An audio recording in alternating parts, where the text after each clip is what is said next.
Um, let's see. Let's wait for some people to join the live.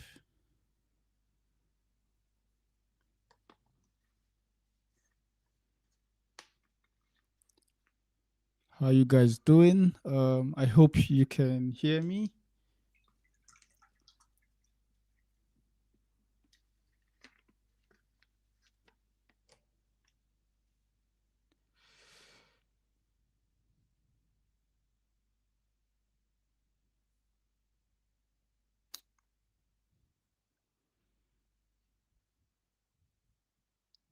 If you're just joining the live, thank you for joining. So we just wait for more people to join, so we don't have to repeat ourselves. My guest will be joining pretty soon.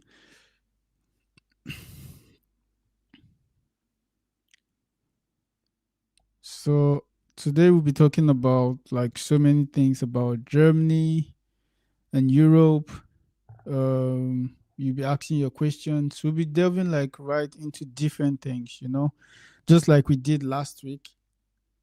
And yeah, we're gonna be taking some Q and A's. We're gonna be taking some Q and A's.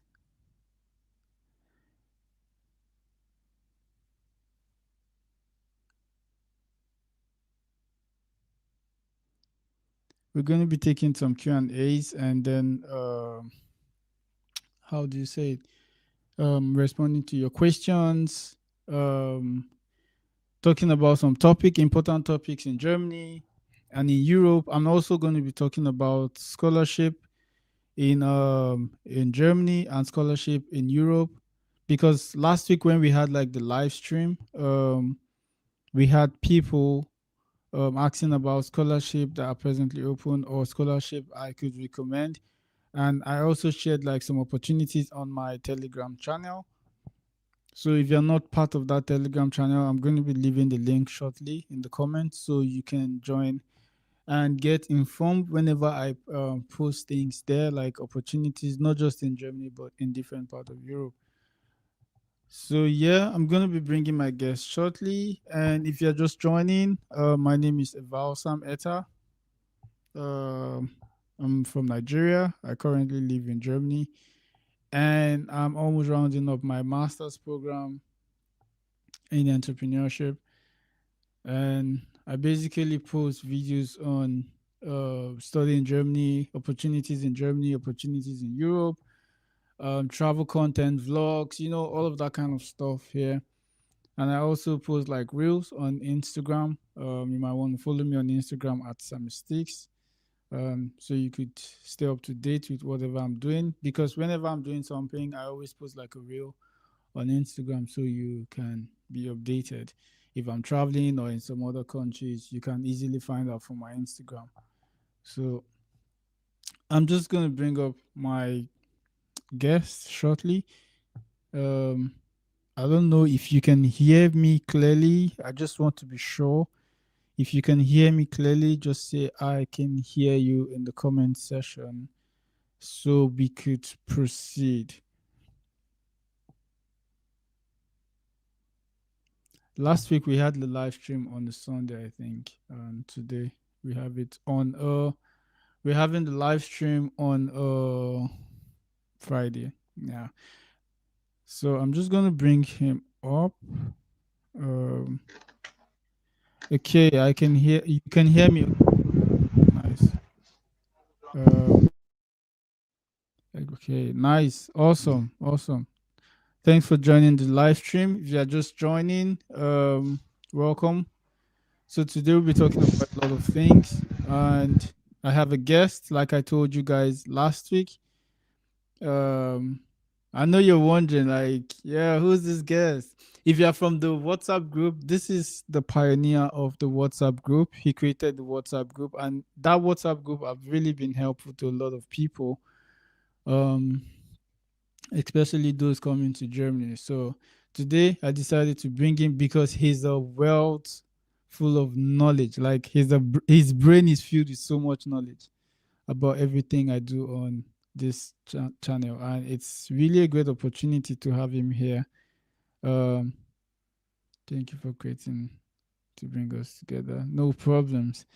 So it's for me, like I just enjoy doing this, and I've been trying to plan this for a long time, but our schedules doesn't just match. But today I finally caught him and his life with us. So shortly he's just going to be introducing himself, and we get started with your questions, or we just get started with a particular topic, and then your questions can keep popping.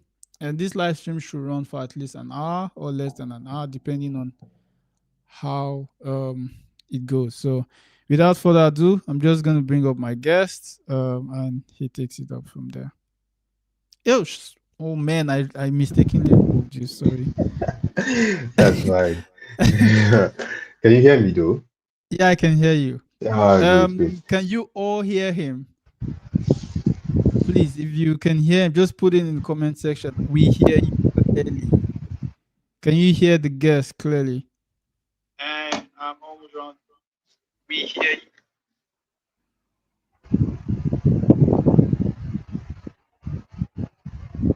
Okay. Yeah, yeah. Did you see that comment? Yeah, I saw it. Yeah, It's all right, bro. for some reasons today he can't come up on camera, but please just permit him. You are just going to be hearing his voice. And if you follow the poster, that's why I used the picture there. He can't come up on video today, but maybe some other time. But today, at least we've been able to bring him here. That's the most important thing. Yeah. So thank you, since you can hear him. So you have the floor. All right. Thank you, Sammy. So I'm the Anonym, and I've been in Germany for close to 3 years now. I'm currently doing my bachelor's, and I'm also about rounding up, just like Sammy's rounding up with his master's. Wow, nice. And I honestly want to thank him for the opportunity to, have this conversation with him. And I mean, we've planned it for a long time, but we just never had the time together to do this. But finally, we have the time. And it's honestly a pleasure to be here and help you answer any questions or provide any form of advice that's necessary. And yeah, so let's hear your questions, let's see your comments, and we promise to help as much as we can. Okay, so first of all, tell us like what has been your experience so far in Germany? Well, to be honest, my experience has been wonderful. It's been full of ups and downs, to be honest, but then it's just been overall a great experience. It's an experience I know is what a lot of people would hope for. I mean, I would say it's something the way it's almost the way I imagined it. Mm-hmm. And I didn't imagine it out of the delusion or the illusion that there will be no stress, there will be no problems, there wouldn't be any issues. But then even when the issues come up, it's still something I could manage. Every issue I've encountered here, I have managed for the most part. And all I just want to say with it is, as long as you can imagine how your life can be here, and obviously don't think that it's going to be easy, even from day one or day 100, because it's always something can always come up. We're international students here. It's either the issue of working, the issue of your permit, the issue of studies even. But the important thing is stay informed, and that's one thing a lot of people do not have. And that's what's even what inspired me to create the WhatsApp group I did, because Mm-hmm. many people were not informed in the first place, and it didn't help. So I decided to just do my own part and create a platform where people get information about how to survive and navigate Germany. So yeah, my Awesome. experience has been wonderful so far, and it's just been great. Nice. So tell me like why Germany? I know this question is like how do you say it? It's like a question you always hear repeatedly, but in as much as you hear it repeatedly, everyone has a different reason for why Hmm. Germany. So why Germany when you chose to come here? Why? I mean, I feel you already have an answer in your head, and it's the free tuition. But then Germany is, to me, Germany is still different, because while the tuition is free, it's still the powerhouse of Europe, in my opinion, compared Mm-hmm. to other regions in the EU. Germany is still ahead, even though they have issues of their own. Yeah. And being in Germany just puts you ahead, in my opinion, when it comes to surviving in the EU in general. Because mind you, once you're settled in Germany, for example, with a permanent resident, you're free to settle anywhere else in Europe. Yeah. So putting your foot in, especially in Germany, just sort of gives you the head start in surviving in Europe. And honestly, the biggest thing for many people is the language. But once you overcome that hurdle, every other thing more or less falls into place with time. So Germany, honestly, Germany is great. And I don't know if you heard this back then, but back in Nigeria, we always used to hear, oh, Germany is the top place for engineering or technology and everything. And that's still true in some sense, in my opinion. And yeah, I mean, when it comes to those sectors, Germany is still ahead, even though they've had one or two discrepancies every now and then. But I mean, that's honestly true. It's not just a legend we used to hear back home, and that's just the thing. Yeah. So you talked about residence permits. I'm gonna come to a question about that just before we go to that question. So did you have to learn German before you came to Germany? Yes, initially, the funny thing is, it all started because of a misconception. Mm-hmm. Because at first, I thought that if I learned German, I wouldn't have to pay school fees. Because at the time when I started, all the universities I had been seeing with no tuition, they all had their programs in German, especially for the program I wanted. So I felt I would have access to the free tuition if I could learn German. And that was how I started learning German. And I learned German on my own just because of that. I taught myself the language, and basically I went from A1 to B1 in 6 months. Ooh, Then no yeah. way. Yeah, I did. Wow.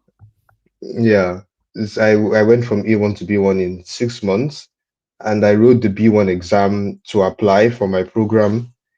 And yeah, I once I came here, I basically did some more refreshed, how do I say it now, refresher courses at the university because Mm, they offer free language courses. yeah. So I did that still at the B1 level. And after I passed B1, I remember the German teacher then recommending me to just move ahead. So I skipped the B2 and did the C1 at the university. And once I passed it, I then decided to write the C1 certificate examination during the summer, I think about 2 years ago. And you So passed it. yeah, I did. I did. Wow. So wait, so right now you are C2 German speaker or C2 fluency? I I actually haven't reached C2 yet, Oh, just but I mean, C1. that's the goal. Yeah, C1 Oh, plus. So wow. yeah. Wow. Bro, like like that is really awesome that you actually had, yeah, it was a misconception, but it paid off in Yeah, the long run. honestly, I mean, I remember being on the phone with my dad, and he really reminded me that the whole reason I learned this language was because of the misunderstanding I had. And it wasn't even until later that I found out, oh, there are even universities that teach in English that still have the free tuition attached to it. Because most times when you hear people studying in English in Germany, you think of private universities, Mm. and Mm-hmm. those ones cost money. So that was what I thought, and I said, okay, if I learn German, I can have access to the free tuition. Not knowing all this time there are programs in Germany that teach in English that are taught in English and still have no tuition attached to them. Mm. So I mean, yeah, like you said, it's a misconception that paid off in the end, and it's just wonderful that So I if had that you're opportunity. okay. So if Yeah, you're yeah, just go on. joining the live, you're wondering, oh, is it masters or bachelors? It's actually bachelors, like he said in the earlier part of this video. So you can see that all we've been preaching about, learn the language, learn the language. It's worth it. Trust me, especially if you want to stay here long term. If you want to enjoy your stay in Germany, if you learn the language, I'm telling you, you enjoy this country because Germany is just there. You earn your salary, you go to work, you do your social stuff, you go appointments, hospitals, banks, everything. You need the language. So Yeah, you just have to learn it, and it will pay you. if you learn it before coming, because learning it here in Germany, yes, there's more experience because you are speaking with the natives, but then it's more expensive. I was talking about this last week, and I was in a language school, and we're told that for every module, you have to pay 485 euros for every module. So, and then imagine if you have to do A1.1, A1.2, A1, B1, B2, and then B2. You see how much you're spending. But if you do it from your home country, then economically, it saves you a lot of money. And when you come here, it's just for you to keep practicing. So, learn the language. It's really important. Um, so you talked about, and before I continue, you talked about resident permit. I don't know if you already saw what's trending on social media about the recent conference held by CDU. I don't know if you've seen it. Yeah, I've caught a few headlines, but Mm-hmm. I mean, just humor me a bit. So, Yeah, okay. So I'm just gonna. mhm. There's a lady. She follows me. She recently followed me because I make this kind of content. She's what's it called? Her name is Johanna Rudiger, and Yeah, the she's a journalist. journalist, yeah, in Germany, and she makes English content just for expats, student and that kind of stuff. Hmm. So I also came across it, but I really wanted to get like an in-depth knowledge, and I waited for her post, and yes, she did it. So I'm just going to play it. Just pay attention to the audio. You might not see the visuals clearly, so you get like an insight of the whole thing, and then we can discuss. Did the CDU just change the citizenship rules so you can't get the passport in 5 years anymore, but in 8? The conservative sorry, that's the wrong video. Sorry, please.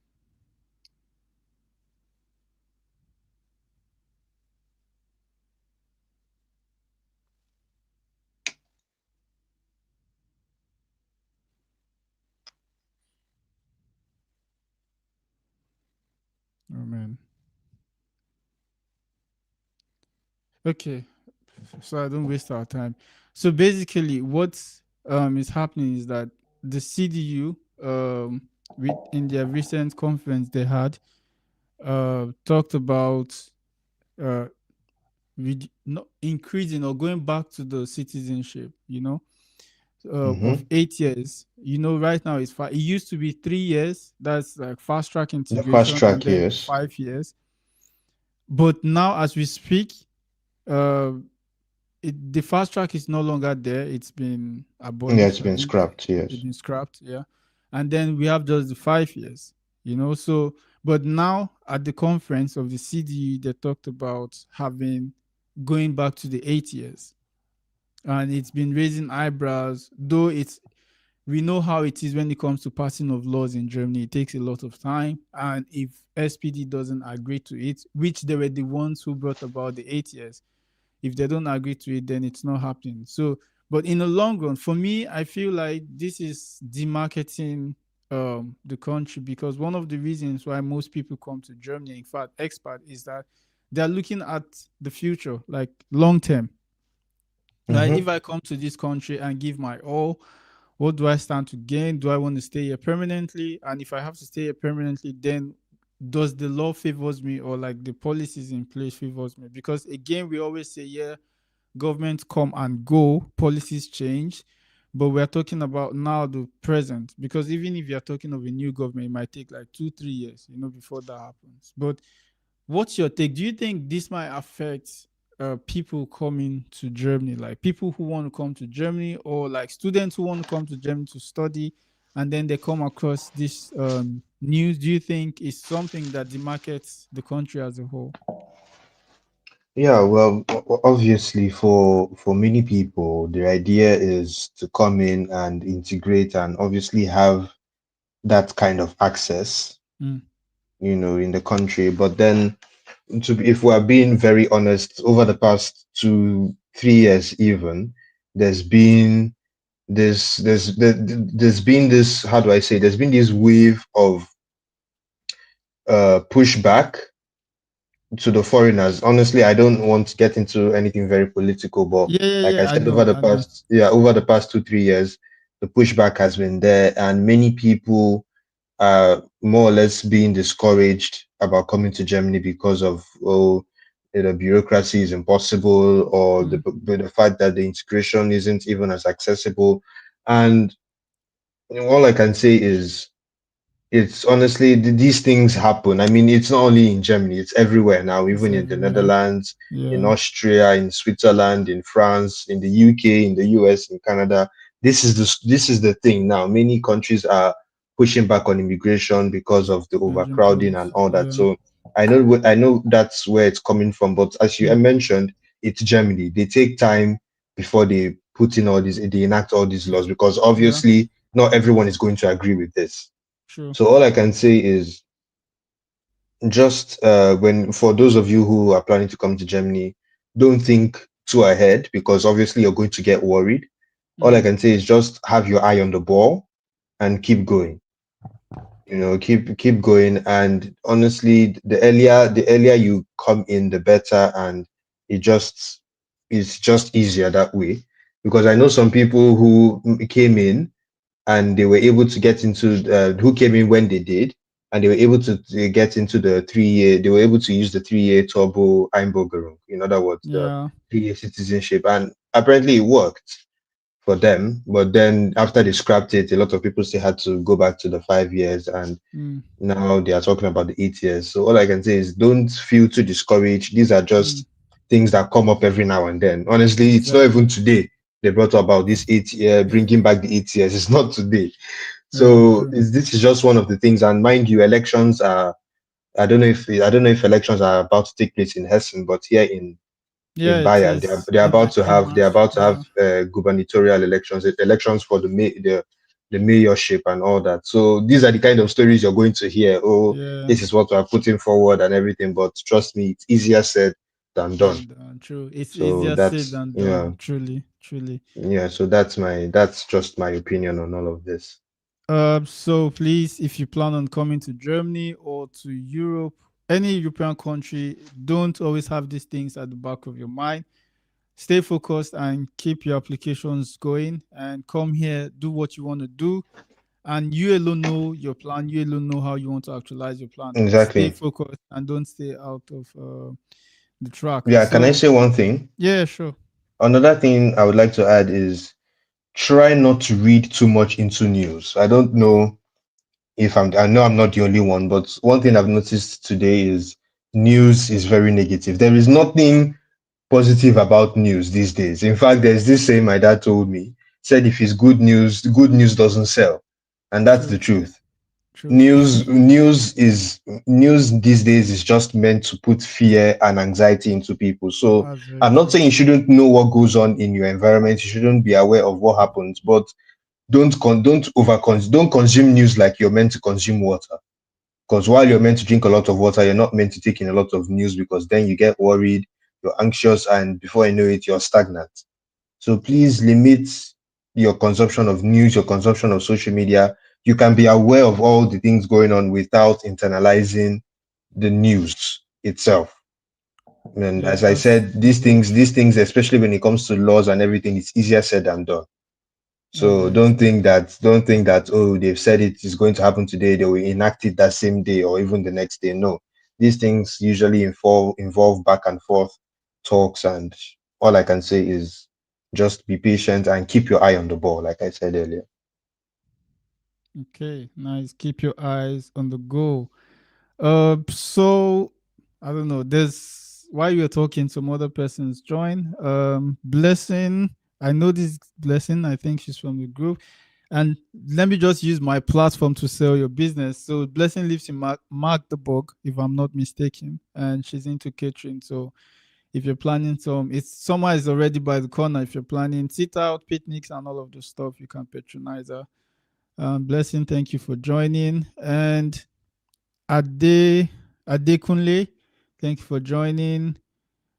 Maidu, thank you for joining. I can remember you were in the live last stream last week. Thank you for the support.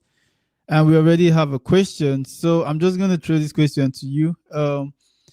Good day, Sammy. I tried booking the visa slot, but realized they're asking for blocked account verification document. What is your take on that? My current info, it takes about 2 years to get interview. So you can answer that question. if you get. Okay, all right. Yeah, so I assume this person is applying from Nigeria, and Yeah, in case you're not aware, they revamped the entire application process. I haven't had the opportunity to go there and see how it is now, but I know they revamped it, and basically many people promised that they were going to offer appointments quicker. So I can kind of understand why they're asking you for these blocked account verification documents beforehand, because they're more or less saying it's not like before. You're going to get an appointment quicker than before. So we want to see everything, especially the yeah, most important things. true. So if they're asking for the blocked account verification document at this point, I feel it has to be provided, because if you don't provide it, I don't think you can follow through with booking an appointment and getting an appointment slot. Mm. What I would suggest is you upload the confirmation of opening of the blocked account. In other Blocked words, account. that Yeah. document that shows that you've opened the blocked account at least. And I don't know about other blocked accounts. And by the way, just this is not I'm just saying this from my own experience. Mm. Open your blocked account with Expatrio. That's very Expatrio, true. I know of the three blocked account providers: Fintiba, Expatrio, Coracle, and I can say wholeheartedly that Expatrio is the best. Their process is very streamlined. They've even added more services compared to when I used them, Mm. and they work outstanding. Even the customer service is very wonderful. Their emails they respond to their emails quickly, and they are very open about their services. So please, when you're trying to take care of your blocked account, for those of you trying to take care of your blocked account, please use Expatrio. Expatrio works 100%. So basically, as I was saying, when you open the blocked account, you get a document that says that you've opened the blocked account. You can upload that. I remember even back then when I was trying to move to Germany and everything, a lot of people were doing that. And now I can see now there's a new feature, or rather, it's just something they've added. You can send part of the money you have, so you don't need to send everything at once. Obviously, you have to send everything at once before the account can be blocked, and you get the full the document, the confirmation of the funds. But as it is, you can pay in some money and then use whatever evidence to show that okay, you've paid in some money, and maybe the embassy will buy it, maybe they won't. But if you can assure them that okay, you've paid in part of the money and the rest can come later, then maybe they could put you on the appointment slot. But like I said, just try the part where you include the document that shows that you've opened the blocked account. That should work as well. So once you try that, then maybe you see what happens and Yeah. you move on from there.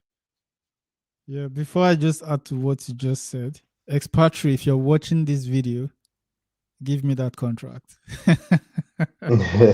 Give me that contract. Actually, apart from what you said, like expatriate is really good. It's pretty easy. It's not complicated and it's pretty straightforward. Yeah, it's not at So all. if you're planning to open a blocked account, there should be one of the providers you should look out for.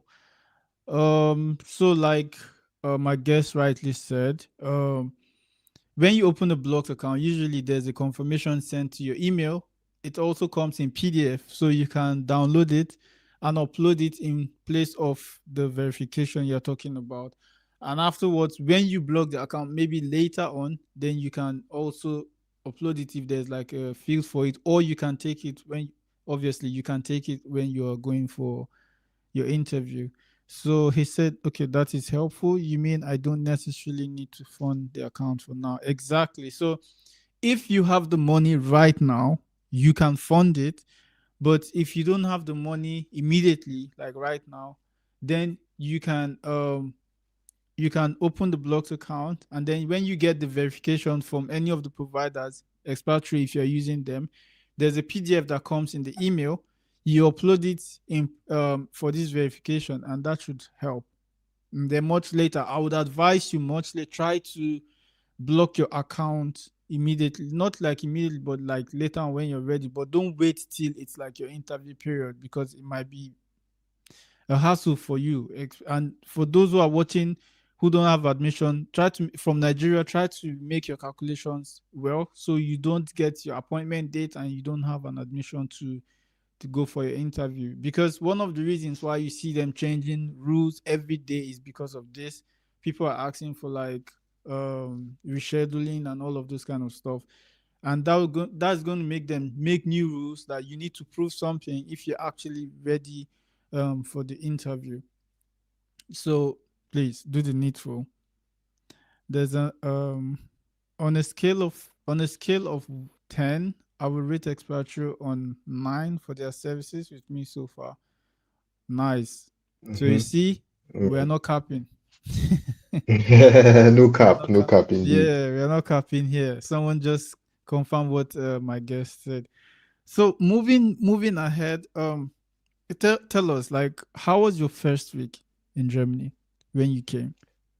Yeah, well, my first week in Germany, obviously the first thing I noticed was the cold, and I'm sure every most people will agree with me on that. The cold, I arrived in spring, and Mm, even at that, the cold was still a lot for me then. So I remember I barely left the place I was staying at, and the only time I left was I had to when I had to get groceries or I had to go to the university to find out one or two things. But other than that, I had to stay indoors because it still took me some time to get used to the cold. mm, And one of the first things you have to do when you come to Germany is get a SIM card. You can you can honestly get any SIM card from the shops such as Edeka or Netto. You could also get their SIM card because most of these most of these shops they have their own SIM card. The most popular of which is Audi, which is Audi Talk. Audi Talk is very good. I don't use Audi Talk myself, but I would recommend Audi Talk. And please, when you get SIM cards, ask for the prepaid ones. They usually have the prepaid card, the prepaid SIM card. Don't ask for the ones that put you on contract because most times you're not, many people are not ready to start paying the money for 2 years. mm, Mind you, the money is for 2 years. But recently, or I don't know if it's recent, but then most of these providers, especially Telecom and Vodafone, they will agree to move you to a prepaid plan, I think mm-hmm. within 30 days. So if you Yeah. bought by on accident, you bought the SIM card with the contract, you can go to them and say, oh, you would like to convert your contract plan to a prepaid plan, and they're going to move it for you. You don't have to buy a new SIM card. You don't have to change your number, nothing. They just reconfigure the whole thing from their Mm, end, I suppose. So, yeah, you get a SIM card and you open your online bank accounts, the usual Revolut, Wise, etc. So at least you have those ones.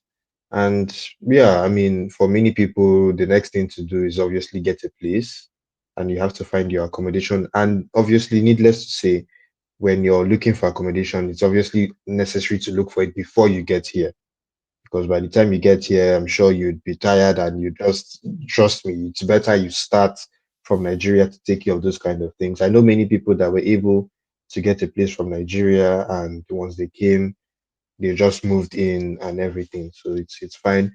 I would advise you join these WhatsApp groups you try to find WhatsApp groups for of students in at the university you're going to so that you can get in and try to connect with them.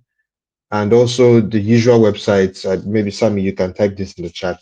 You can try VG Gesucht and Emo Scout. Those are my two personal favorites when it comes to looking for accommodation. Then there's a third option, but you can't open it from Nigeria because if you try, your email will be blocked, and then you have to use a new email to register. And the name of the platform is eBay Kleinanzeigen. Well, it used to be called eBay Kleinanzeigen, but after a whole remodeling, they are just known by Kleinanzeigen. So with yeah. Kleinanzeigen, you can find accommodation and basically anything secondhand, but most times a lot of people use it to find accommodation. And I would say a lot of Germans, a lot of people put up their accommodation listings from there. So Yeah. True. it can take precedence over Vigegesucht or Imo Scout, even in my opinion. So yeah, you can use those platforms to find accommodation and plan your accommodation and everything related to that. That's really true. Yeah. Like, um, what was that? So when you talked about emo, that's really true because a lot of people just focus their attention on Gezoot. Yeah, if you want to stay in shared apartment, you can use that, and you have to construct your messages when you're applying for this accommodation in certain ways because that place you're applying for is like a student like you who's going to even go through that email and Mm-hmm. that application. So you need to, I mean, they look out for so many things before they accept you. So Yeah. you can also apply to Imo Scout, which is Imo Scout 20. Is it 24? 24. Yeah, I think it's Yeah, which 24. is really popular here in Germany. In fact, I was Mm-hmm. doing like a test and I went on Imo Scout. I applied for different accommodation. They gave me viewing. I went to different ones. If you are following me on Instagram, you see one I posted. I went there. Not like I wanted. I was looking like for like a small apartment I could use like as a studio. But and also I was trying to also test out how accommodation is here in Germany for my audience. So if you're following me on Instagram, I don't know, you should see it. The kind of apartment. You go there, you meet other people. If you like it, they give you a form and they would check. Sometimes they ask for payslip, but if you are just new in Germany, it doesn't matter. They won't ask for that. What else do they ask for? They ask for your ID and stuff. And then the landlord Mm-hmm. will sit down. It's like a pool. The landlord will go through all of the applications and the one he likes or the one he wants to stay in the building he allows, and then others will have to continue searching. So you Yeah. need to be prepared, like he rightly said. Accommodation in Germany is something else, especially when you're living in a big city. It's crazy. Like there are more people than the houses. So if you're planning to stay in Munich, if you're planning to stay in somewhere like Frankfurt or Berlin, you need to be prepared. Like you will search. But if you're planning to stay, for example, in Potsdam, which is like an outskirt of Berlin, then it should not be difficult for you. But yeah, just know accommodation can be like a hassle. So try to apply to some of these places. Also reach out to your university international office. They can also be helpful. They can recommend certain private or like house providers. In my case, I think I got it from Student Invec. I got it from Nigeria. So if you're just so you know, this the people you see, most some of them are not some of them are Nigerians. Some of it's mixed. Some of them are not Nigerians. So the audience here is mixed. The anonym. So just so you know, because you're making Yeah, it's reference to fine. Nigeria. Yeah. There's a question. I tried to type. I don't know why it's not coming up, but I'll try to type it again. So there's a. I don't know. Please help us type or pin these platforms. Okay, I'll do that with my other phone. I don't know why I can't do it directly here. To type or pin these platforms for accommodation. Yeah, definitely. I'm going to do that right away. It will be so helpful if we get the websites for applying for accommodation. Sure, I will do that. I tried to link you gave last time to follow you on Instagram, but it wasn't connecting. Yeah, I'm gonna put. Sorry, I'm just gonna put it in the chat. Let me try one more time. And someone already typed it. So, Amara, I think that's the name. Let's see if it's gonna appear. I don't know what's going on. But you guys can hear me, right? You can hear me, right? Mm-hmm. Okay, good. Someone already. Amara, just check the chat. Someone already posted it. Um, I don't know why I'm unable to post. I'll come back to your question. True crime stories. Um, there's Gezooks here for those who were asking for the places. There's Gezooks. There's Emo Scouts 24. There's Kleinenzagen. Great. Okay. Loud and clear. So you can use any of these links. And also, there's a video I made. I can't remember the actual video where I collaborated with one of these accommodation providers. So you can check. They have accommodations in some of these places. some of these cities in Berlin, Frankfurt. You just have to put in your location. I mean, it's the prices are like 600. You know, all this kind of uh, how do you say it? Like this sophisticated student apartment. You know, so Mm-hmm. yeah, it's like 600, 700. So if that's your budget, you can also do that. It's easy to get. They just you just put your location and then they tell you if they have houses there, and you know you're done with accommodation issue. You can even do that at least for the first 2 months or 3 months while you search for somewhere maybe less expensive. Um, Medu, my handle is Samisticks. It's on all the descriptions of most of my videos, but I can put it in the chat just a moment. I don't know what's going on with my. I can't type directly today. I don't know why.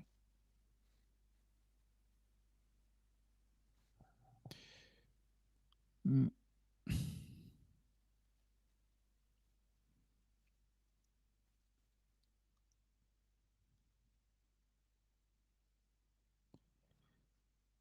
Okay, so that's I just put it. You should be able to see it. That's my Instagram. So what was the other question? Is Fulda a good place? Have you been to Fulda before? Are you asking me? Yeah, yeah. Have you been to Fulda? Okay, no, no, I haven't. But interestingly, when I used to apply, I applied to Fulda Mm. and Castle, Okay. and Yeah, Castle is basically, like yeah, Hessen, right? Yeah, yeah, they're all in the both. They are both in yeah, Hessen, yeah. just on the I border, close to the border to Lower Saxony. So yeah. Okay. So the little I know about Fulda, I also tried to apply there. Um, Fulda is like it's not a big city. Number one, it's if you like the small city vibe, but you find everything there. It's a really small city, and accommodation could be a little bit a hassle there. And then, secondly, if you want to work and study, look, jobs are not. I just have to be honest. There are not so many jobs in Fulda. If you want to work and study, but if you just want to study and afterwards you leave, then Fulda is okay. They have great courses there. And the university, if you are the type that like practical oriented programs, they have practical oriented programs. But you can always walk. Frankfurt is not so, but that's a lot. Like Frankfurt is not so far, but I know people come from Gießen, and nearby places like that. So, but Fulda, I mean, it depends on you if you can do such, but then you can. But just so you know, jobs are not so much in Fulda. You have to travel Yeah. to because I know I joined one of their live sessions and they said that most of the people who live in Fulda go to work in Frankfurt. Um, so yeah, it's a good place to live. If you're looking out for accommodation, it's sketchy. If you're looking out for jobs, it's a hassle. So these are the things you should take note of before moving to a city. Um, what was the next question? So, like, tell us now, was it really worth it? Like coming to Germany? Yeah, so far it's been worth it. And honestly, the message I preach most of the time about this whole coming to Germany thing is please invest in the language. Honestly, the language is what has helped me. And honestly, it's still funny because there are some people out there that feel you don't need to learn German to survive in Germany, and it's just funny. I mean, German is their language. That's the language the government runs with. That's the language the authorities use. So unless you know you're not spending a large amount of time in this country, if you're coming here, please invest in German. It's going to pay off. The payout from learning German is wonderful. I mean, even at the university, okay, you say, okay, I'm studying in English, for example, but even in the university, some of the professors I talk to, it's in German. Some courses I'm going to do now is also in German. After the university, if I'm going to the bank, I speak German. If I'm going to the hospital, I speak German. If I'm going to the grocery store, it's German.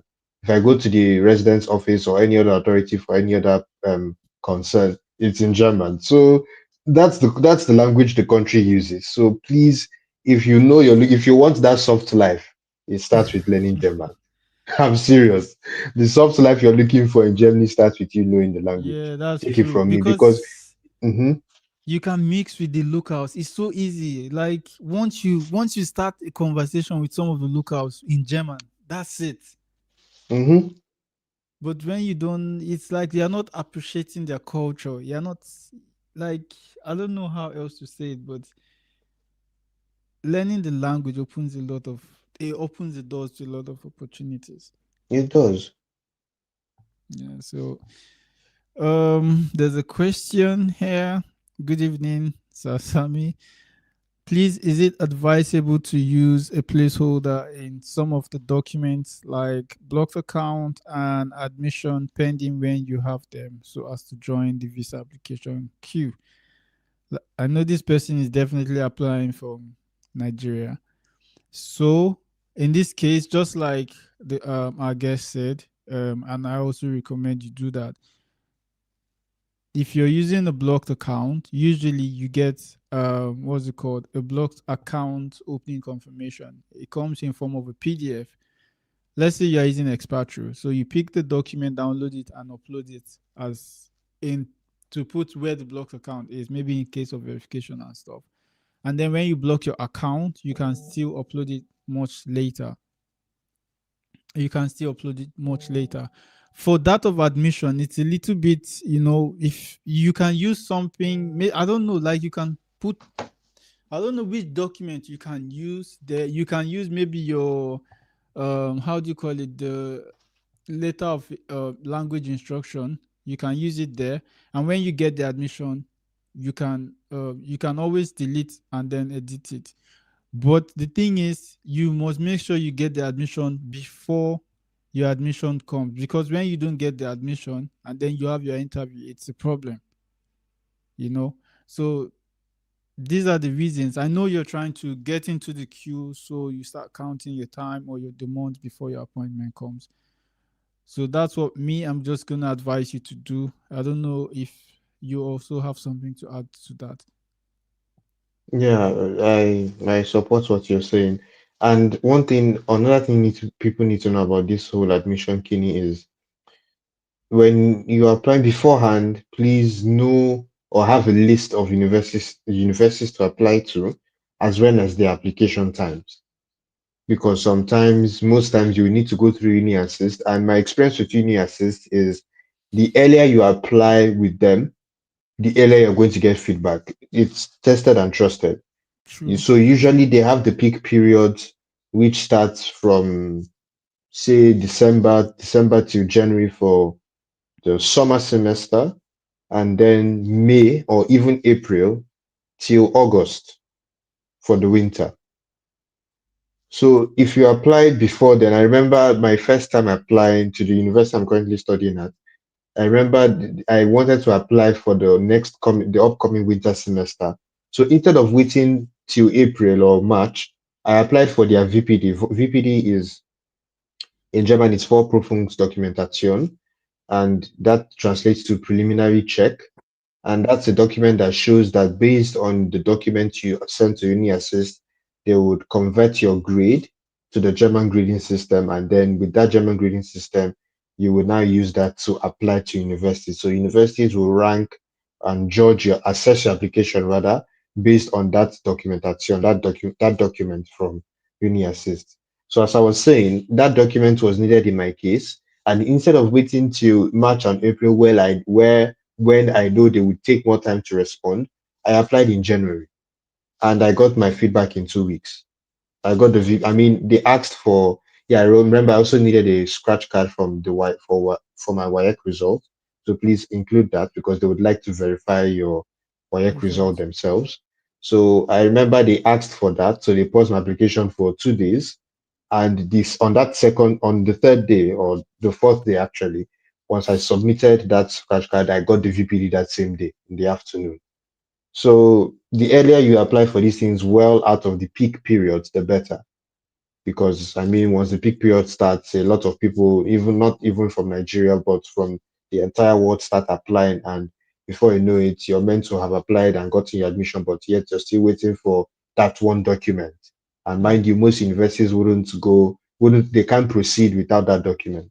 So moral lesson is please apply well ahead of the periods. Know when the universities themselves are opening their doors for application, and try to get everything together, because they too have their periods and they too are under pressure when the application periods begin. You are not the only person applying for these programs. Your country isn't the only country with applicants. The whole world, India, Pakistan, Turkey, they are all applying. So please keep that in mind. And the earlier it's just this very simple concept. The earlier you apply, the earlier you're going to get feedback, and the earlier you're going to get your admission letter to proceed. So that's it. Yeah, that's really true. That's really really true. Try to apply on time. Try to start your application process on time, even if it's direct application or through uni assist, because the earlier the better. If you waste time, definitely these people have their own way of working. They don't work with your own time. So in order for you to have everything sorted out before your visa appointment, you need to apply for your admission and try to calculate all these things well, so you don't fall short of the application time.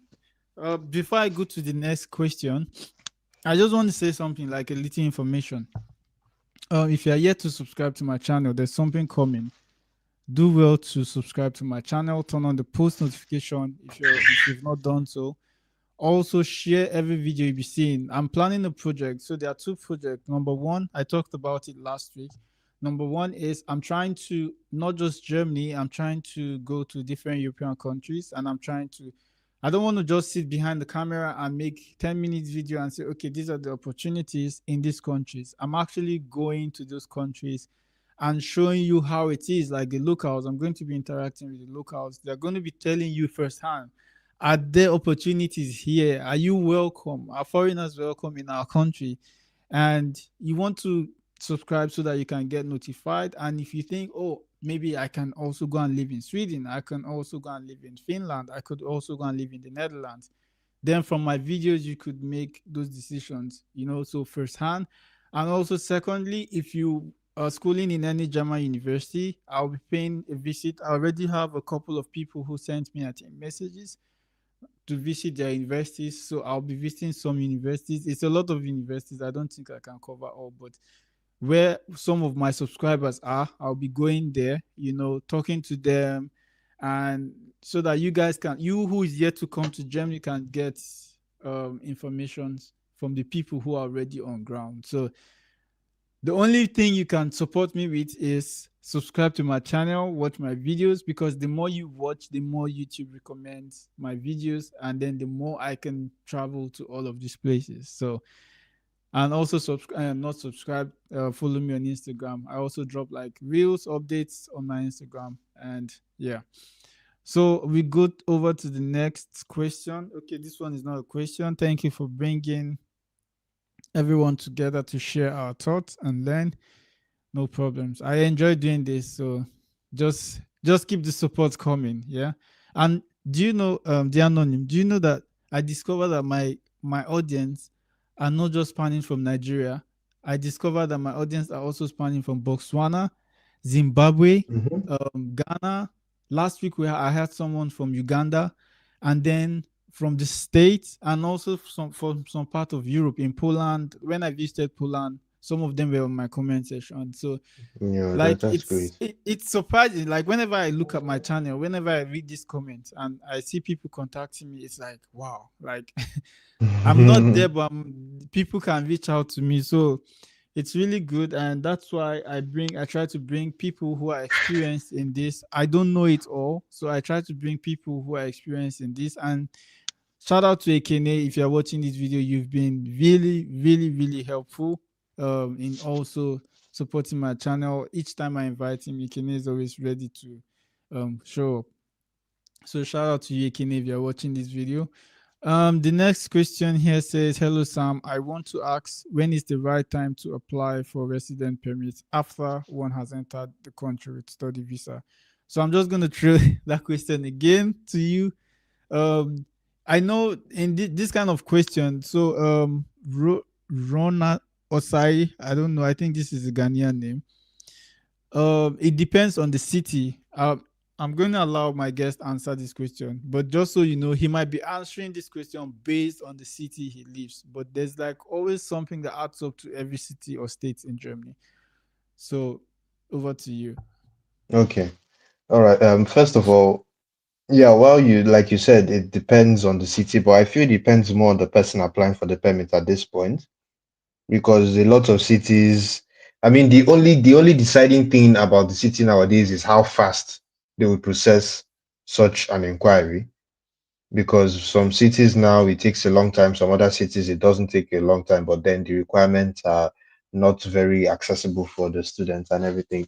So what I'll say is, if, well, let me use my case for example. I came with a blocked account, and when I came, I wanted to do everything first. So first of all, after you get your SIM card, you get the online bank account and maybe your normal bank account.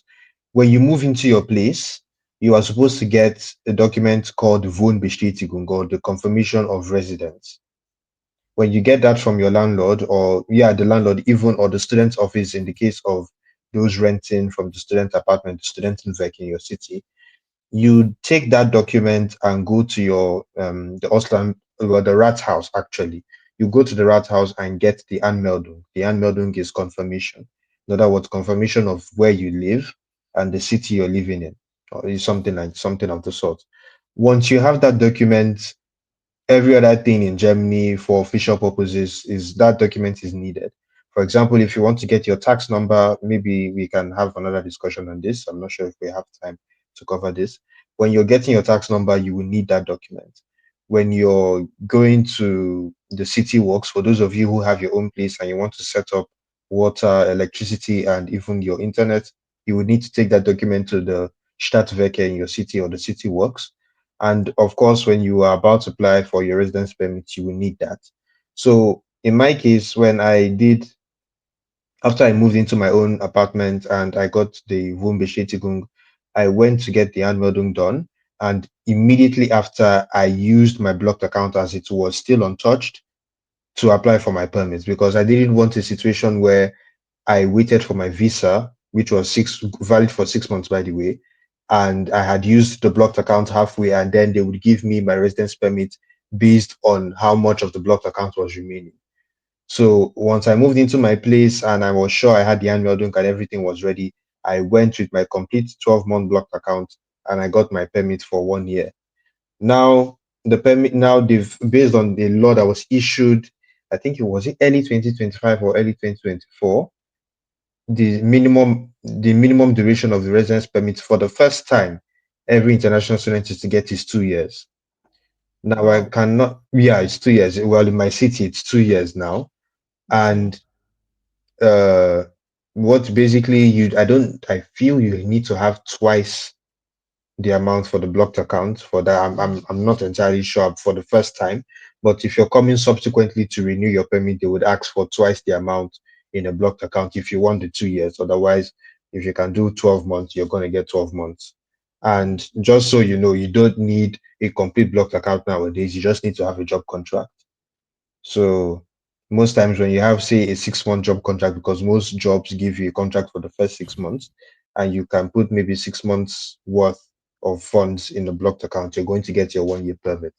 So I don't know what you're going to use. If you're also using a Verpflichtungserklärung or letter of formal declaration, I feel in your case, I mean, it's a bit more locker, it's a bit more relaxed in your case, because it's fine. It's a document that doesn't expire quickly. I think it's valid for 5 years after the issue date. Mm. So as long as, yeah, you're good. But obviously, you shouldn't let your visa expire, because, mind you, depending on the city, it can take a long time. The city where I Mm. stay, it takes at most 4 weeks, a month, before Wow. you get your permit. Sometimes it takes the last time I did my permit, I got my permit in 2 weeks. So that was my case, and Okay. that's how it's been. So please know the city you're going to and know how long Yeah, it takes to get that permit. Don't wait for your visa to expire, that's please. true. I never advise it, because if your visa expires, you just have to behave yourself more or less, Yeah. because any little thing they will ask they will ask for your identification, and if you show them something expired, they will look at Yeah, you funny. especially So when you don't have the fiction shiny gun. exactly. So please don't wait. If it's if you're using your blocked account, I would personally advise get that blocked account done, or use the blocked account, especially if your visa is 3 to 6 months. Some people coming from other countries, they might get a 1 year visa. I feel, yeah, a 1 year visa, you can be fine. Just get a job as soon as possible so that you can start, Yeah, getting some money and all that. But otherwise, if your visa is 3 to 6 months, I would personally advise you get your blocked account, your permit with your full blocked account, because yeah, you're sure that you're going to get your 1 year permit anyway. So get that as soon as you arrive, and that's good. yeah. Because just to add to what he said, uh, for example, if you're coming from, let's use the example Nigeria or wherever you're coming from, and you're given 1 year visa, like on your passport, or 6 months. When you come, some of these cities or some of these states, they will tell you they cannot give you like the resident permit because you also need to know that the visa that you are given allows you to work. It's written like so you can actually use it, but try to book an appointment early. Maybe some of them will tell you come back like 3 months to when your visa is expiring or 1 month to when your visa is expiring. Because I know I faced that when I was living in Darmstadt. Like I was given, I think, 6 months or thereabout from Nigeria. But when I came, I wanted to do everything like ASAP. But I was told, no, you have to wait a month to when your visa is expiring, and then they told me I can use my passport, my visa, the visa there to work. So it was different in my case, and also that brings me to something here. If you're coming to any city, one tip you should do is go on Google and check the review of that city in terms of delay, in terms of Yes. how difficult they are. Don't just move to a city and then you start facing those difficulties. People have learned the hard way. And that's one thing till today I'm grateful for that. Where I'm living now, Vanheim, like the city office, the Oslander Beholder is, I don't know, is one of the best. Like they work so fast. And I'm like, yo, it's not a really big city, but the way you can book appointments online and they'll tell you you can come next week. If there's an appointment, they'll tell you can come this week.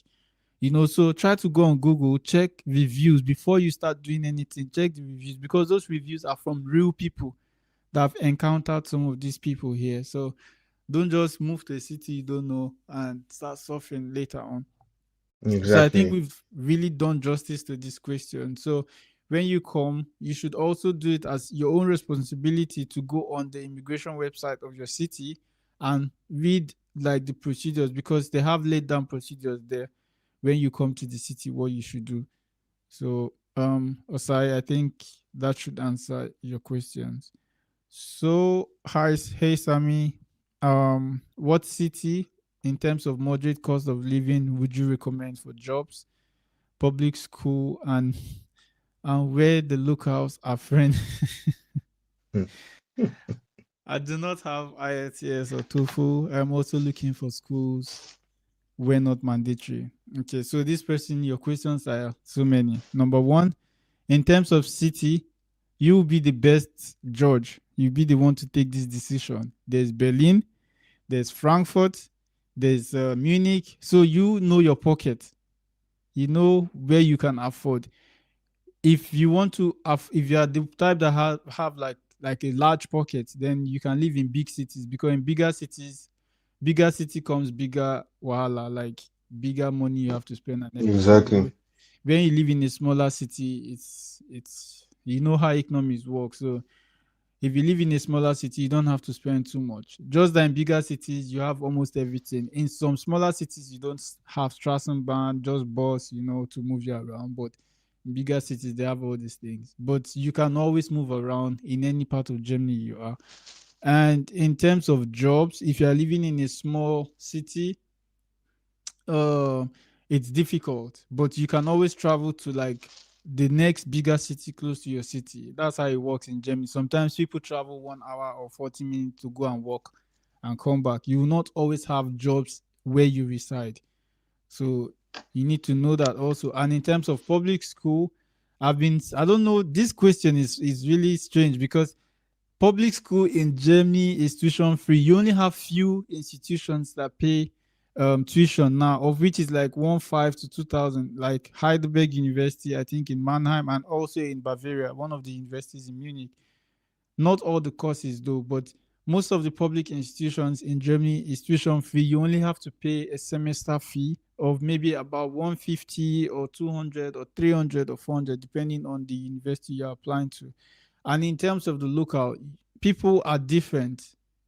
As just as you know me, you see me, okay, I'm helping you to do something. Another person won't help you. So that's just how it is. People are different.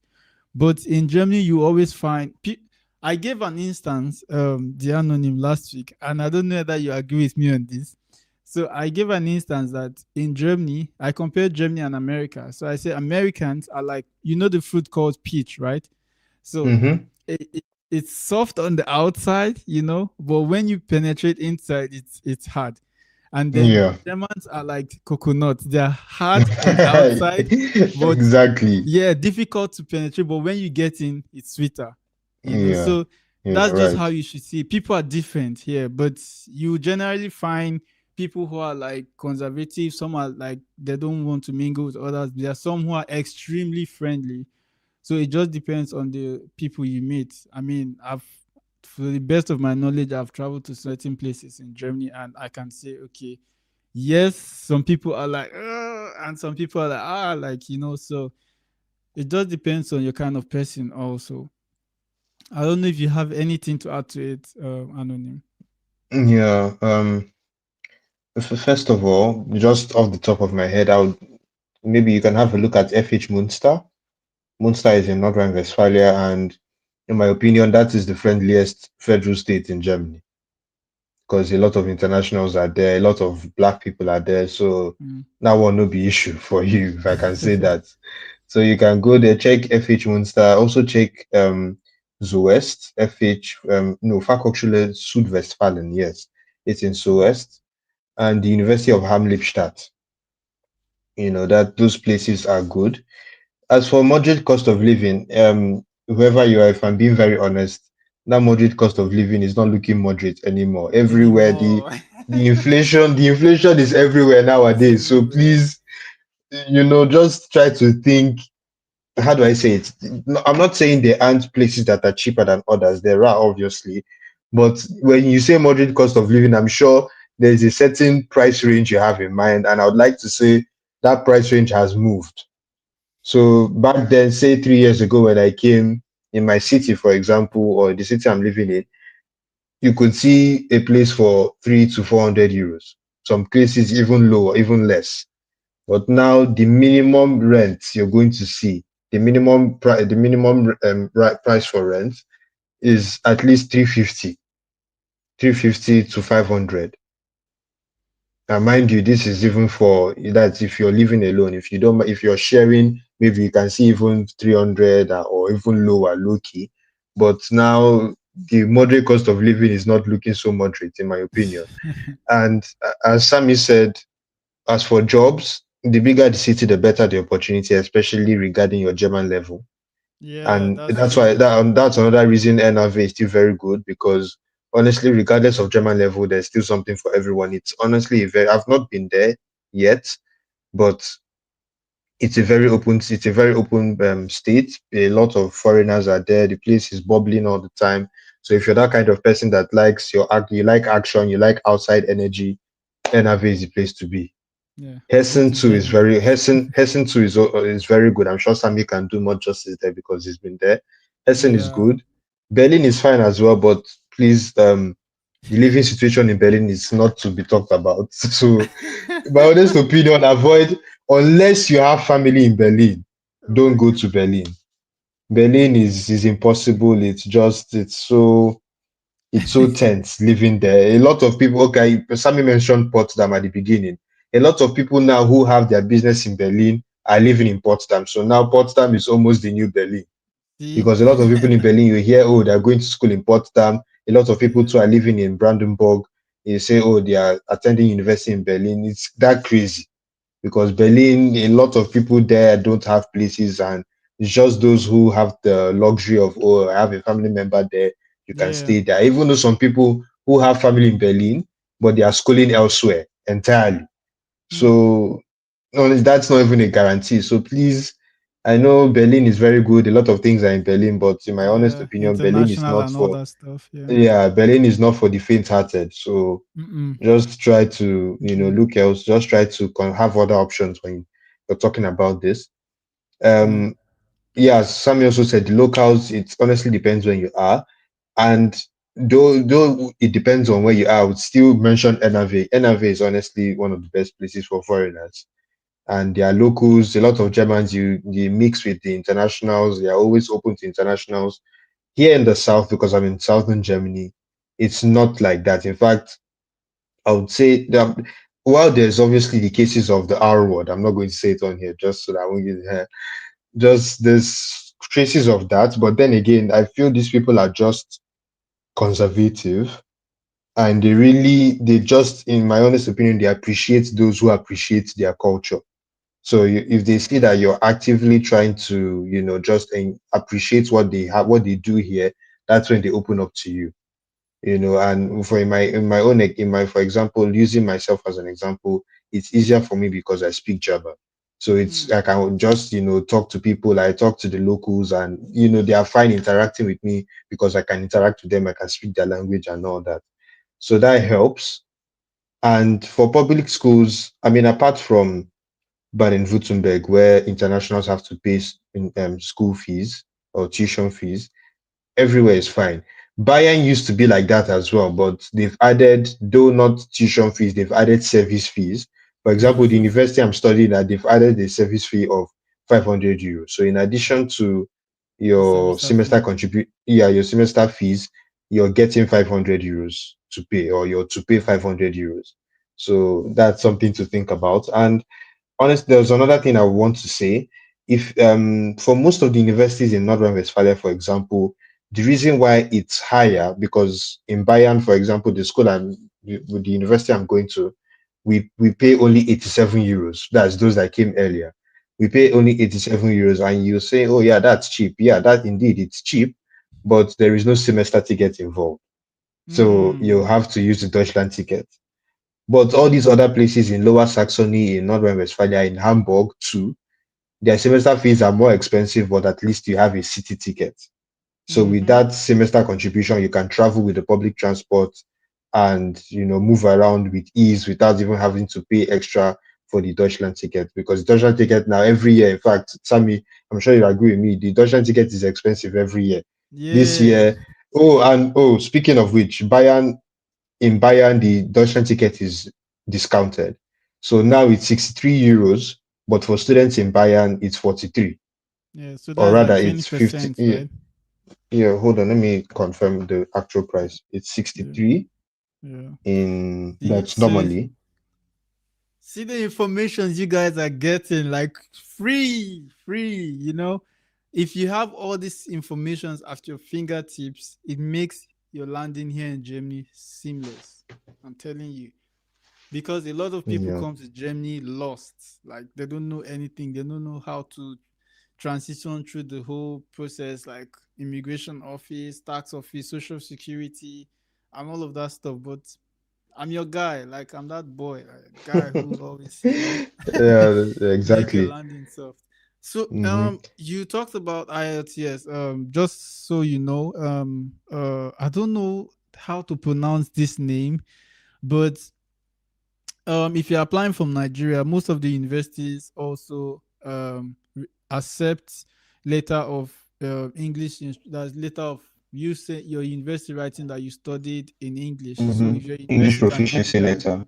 yeah, Yeah. with a stamp, official stamp on it saying all your courses Hmm. were done in English, you can use that in place of IELTS or TOEFL if the university requests that. That's the more reason why you should always make it a point of duty to email your international office or admission office of the university you intend to apply to. They will always respond to you. Don't Yeah, think, oh, they hmm. will not respond. They will always, because you're a prospective student.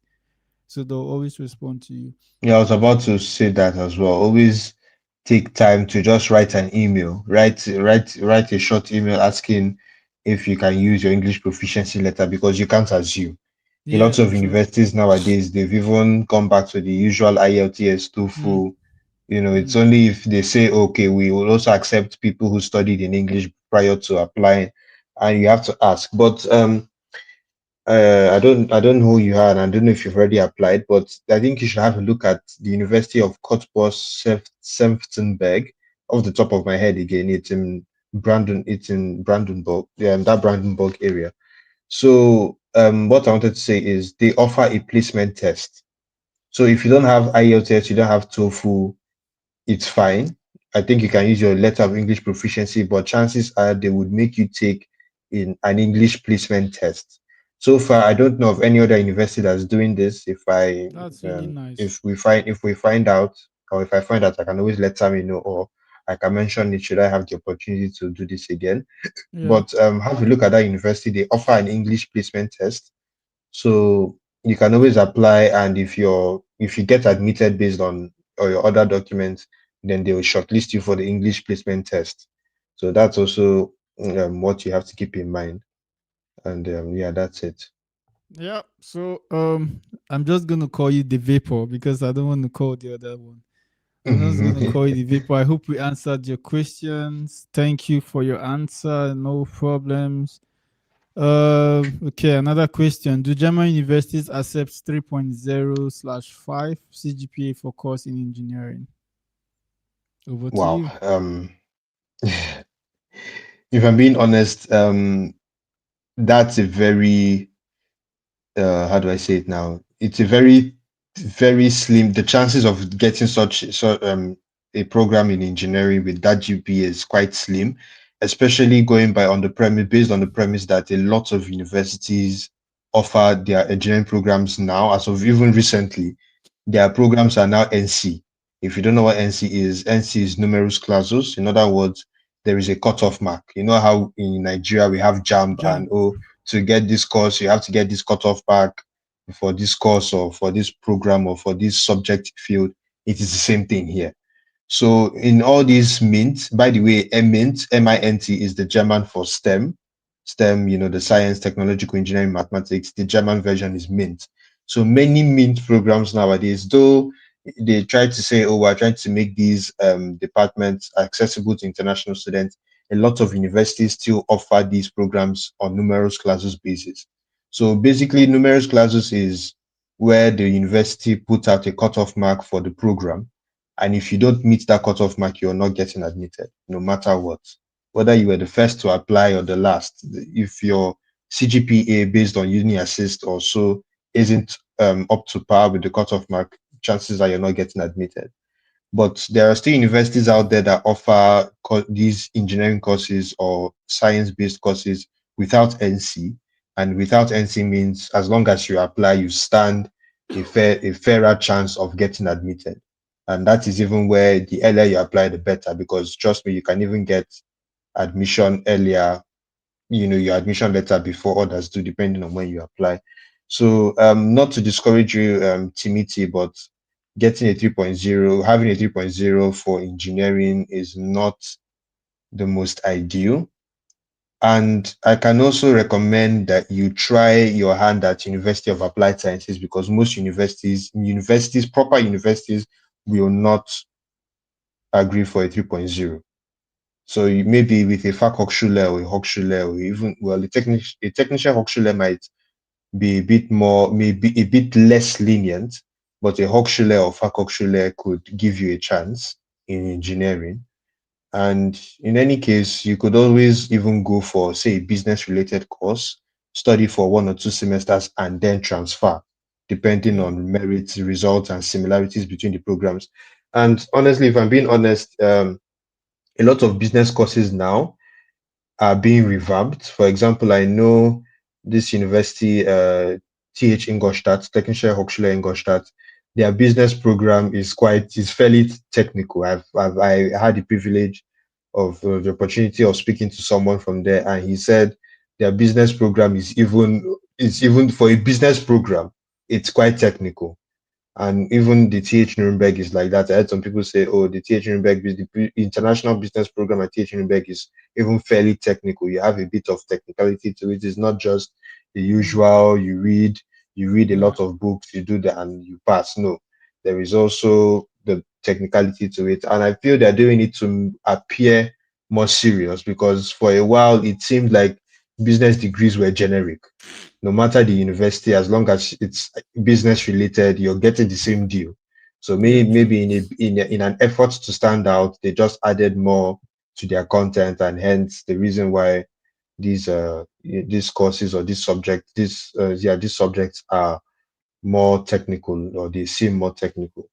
So as I said, not to discourage you, but another thing that helps is go out of your way to look up these universities and see if they if they have numerous classes. If they don't have NC, then I'm sure you stand a better chance. Otherwise, you might have to be more open about your options. And another thing I would have to another thing based on my experience, both career in the workplace and at the university, try to go for um fachübergreifende courses, or in other words, interdisciplinary courses.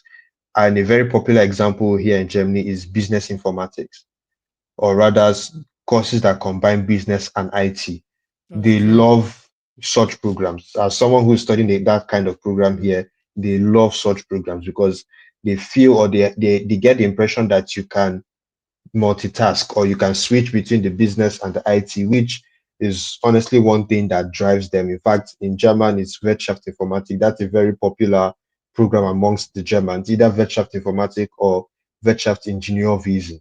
So that's even amongst the Germans, amongst the native people, that's a very popular degree program because it's quote unquote easier than, say, pure informatic or pure business or that kind of thing. Plus you have a wider range of options for career. So with that kind of degree, you can work as a project manager, you can work as a product manager, you can work as a project manager, you can work as a data analyst, and the likes. So having that, just open your mind to those kind of programs, and trust me, you're going to get ahead in the job industry because it just shows that you can move between the business and the IT.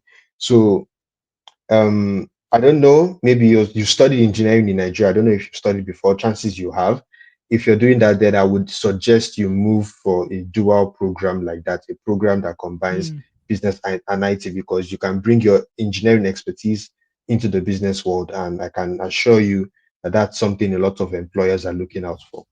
yeah. So That's that's very this is my true. opinion on all of that. So yeah. That's very true. Versatility matters a lot here in Germany.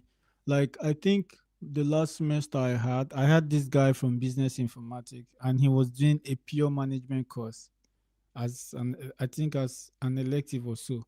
And everyone was surprised, like, what's this guy doing here? So but that's what's going on in Germany. It doesn't have to be what you're looking at, like engineering, because if you're applying to one of the TU9 universities, honestly it's a hassle. Like the competition is like this, and you're talking about people with crazy grades. I'm telling you, they even get rejected. So you Mm-hmm. have, like Anonym said, you have to be open to options. If it's not to you, then you can look out for Fachhochschule or Hochschule, and you should be able to get something, or you go the direction of business informatics, like he said. So um please, what can you say about Darmstadt? Oh my god. Anyways, so that we move to the next question. Darmstadt is a really cool city. But then Darmstadt is, I don't know, it doesn't have like this big city vibe. If you're the type of person that likes big city and all the stuff, you can imagine that at 7 p.m., the city is already shut down. Like it's that bad, or 8 p.m. And Darmstadt is a student city. You have so many students living in Darmstadt because you have students from Hochschule Darmstadt, you have students from TU Darmstadt. You have students from Evangelical University, which is close to the central station. You also have students from, there's this new university close to the Hauptbahnhof again, which is like Fien Studium. So it's a student city. It's pretty good. But the only thing I don't like about Darmstadt, Amara, if you are still watching this, the only thing I don't like about Darmstadt is the immigration office. The Auslander Beholder is something else. Like if you go on Google, you can see it for yourself. Reviews, you can see it for. I live there, so I know what I'm saying. You can. I give you an example. So I moved out of Darmstadt. I don't live in Darmstadt anymore because I switched universities. Now I'm living in a city called Vanheim. Vanheim is like 30 minutes to Darmstadt. There's a document I was supposed to get from Darmstadt to process another document here in Vanheim. Guess what? I applied to Darmstadt. I called. I sent emails over how many months now? Till now that I'm speaking to you. But I got everything settled with Vanheim. Until now, that document has not been sent to me. And now you can only take appointment online. There is no in person. You can't just walk into the immigration office. It has to be online. But guess what? People are not getting appointed. They are not responding to people. And at my office, I spoke to someone about the same issue, and he said he has been waiting, and he's using fiction Bescheinigum. It's like a temporal permit you have. It's valid for like 3 months, and it's crazy. So when it comes to the immigration office, it's nothing. But when it comes to like maybe city vibe, it's okay. You can go to work. You can easily find jobs around. If you don't find jobs in Damsa, you can find maybe in close by cities. So that's all I can say about Darmstadt, and I don't think I want to live there again. I can go visit, but I don't think I want to live there because if you're imagine you have to deal with the immigration office is the your focal point where you be meeting these people every 2 years or every year. You know, everything you're doing is there, and if there's all of these delays, then that's even cities, smaller cities close to Darmstadt, Dieburg does better. You know, so but I mean, it's okay. You can live there. It's not like a bad city. It's peaceful. You don't hear any of these things you hear in other cities like Hamburg or Frankfurt. So it's okay. The next question says, excuse me, how does one bring a spouse from Nigeria after masters and hopefully getting a job? Also, how long does it take to bring a spouse to Germany? So, number one, if you come to Germany, um, through master's program like schooling, you're done with your master's, make sure you're working, like you're doing a good job, number one, because you have to show evidence of good money coming to your account. You also have to show evidence of the apartment that can take you, and if you have kids also. And then in terms of financial sufficiency, that's proving that you can take care of your wife. Your wife also has to show a blocked account. If you are bringing a child, like a little child, the blocked account is usually half the amount. Your wife can also use a sponsorship letter provided by you, so she's coming under family reunification.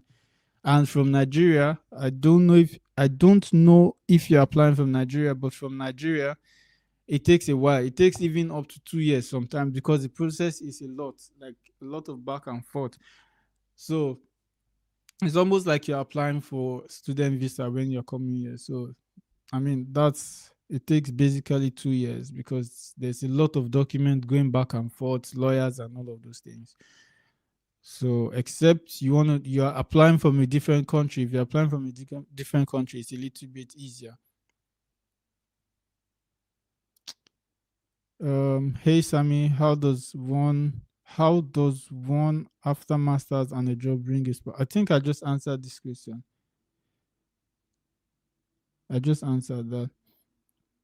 Are you still studying in Worms? Yes. And Joseph oh man. Anaglo. Yes, I'm still studying in Worms. And it's pretty much my last semester. Like we're on break now, but when I resume, it's my last semester and I'll be writing my thesis. Yeah, don't worry. Subscribe to my channel, follow me on Instagram, and you'll be seeing all of these updates. Yeah. And if you plan on coming to Worms or you are schooling in Worms or you live around Worms or close to Worms, you can just hit me up on Instagram and we could meet up. There are so many funny enough, in Worms, I was surprised there are so many Nigerians in Worms. Anonym, like so many Nigerians in VOMS. I was the first time I entered that course, I was surprised. And shout out to all of my Nigerians watching this live stream right now. And if you're schooling in VOMS, I was really impressed. You know why? Why the professor was lecturing and he was asking questions. It was Nigerians and Ghanaians that were answering. That's I nice. mean, a That's bit nice. of other students, but like you could tell, like this what's the word to use now? I lost the words to use, but they were really, really involved in like the whole lectures. Yeah. Yeah. And when we had like because they usually have cultural day in university, different countries will present like cultures from their country. And yo, it was if people that follow me on Instagram, I'm sure they saw it. Like people came from Nigeria with we cooked meals, like music and all of those kind of stuff. It's really nice.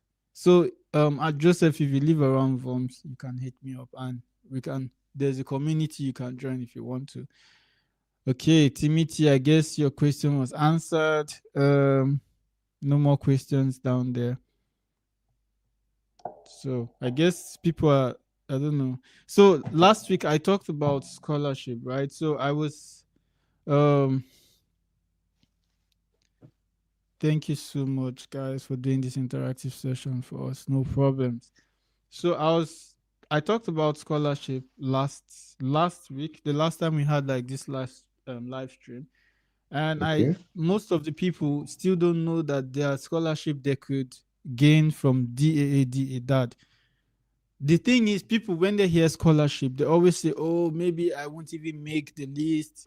So many people are going to apply, but just so you know, not so many people apply for this scholarship, and these scholarships are so many. If you go on that, you see different kind of scholarship. Even there's one I was Mm-hmm. reading on, um, Schneider Electric Young Leaders Master Scholarship, and it's fully funded. There's also scholarship even from your university where you're schooling. Exactly. Like Can I just tell you about one? yeah, sure, please. Yeah, just I think I don't know if it's just recent, but it's called Africa Compt. So apparently there is the application phase is running and it's till the 23rd, 22nd of March, and there are basically 35 scholarship spots from 7 companies involved. So I don't know if I'll send it to you. You can put it on your platform and Okay. just have people apply. I'll send Yeah. the link to you now in your Okay. DM and you can. Yeah. So if you are on my Telegram, make sure if you're not there, make sure check the link in my description. You should be able to join. That's where I post every information about not just Germany, everything I posted there. So make sure you're there so that you can get this information. A lot of people are missing out on informations. Scholarships are so many, and not just in Germany. There's scholarship also in Sweden.